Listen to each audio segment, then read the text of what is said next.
అహంకారాలను ఎదిరించి దీనులను పైకెత్తే దేవుడు భూమి మీద నుండి సంఘమును పైకెత్తి దైవ కుమారుని ప్రక్కన కూర్చోబెట్టబోతున్నాడు. దేవుడు లోకమును ఎంతో ప్రేమించాడు గనుక మనమంటే ద్వేషం. మనం సింహాసనం ఎక్కబోతున్నాం గనుక మనమంటే ద్వేషం. వాళ్లకు దక్కనది మనకు దక్కింది గనుక ద్వేషం. అంతేకాదు, ఇంకా చాలా కారణాలు ఉన్నాయి. సైతాను, దురాత్మలు మనల్ని అటాక్ చేయడానికి కారణాలు.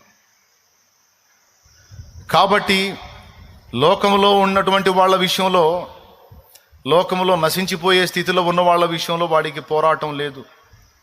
వాళ్ళంతా చచ్చిన చేపల్లాగా వాడి బుట్టలో కూర్చున్నారు. ఇప్పుడు వాడు నిరంతరం ఎవరిని దాడి చేస్తున్నాడంటే, తప్పించుకున్నాం చూడు వాడి బుట్టలో నుండి. చిక్కిపోయారా అనుకున్నా తప్పించుకున్నాం మనం యేసు ప్రభు రక్తము వలన. తప్పించుకున్న మనల్ని నిరంతరం వాడు దాడి చేస్తూ ఉంటాడు. ఏ కారణాల చేత అంటే ముందు చెప్పిన కారణాల చేత. మనల్ని మళ్ళా వెనక్కి తిప్పడానికి, మనల్ని కృంగదీయటానికి, మానసికంగా వికలనలు చేయటానికి, మనకేది అందకుండా చేయటానికి, మనల్ని శారీరకంగా, మానసికంగా, ఆత్మీయంగా కృంగదీయటానికి, మనల్ని ద్వేషించే శత్రువు నిరంతరం మనల్ని గమనిస్తానే ఉంటాడు.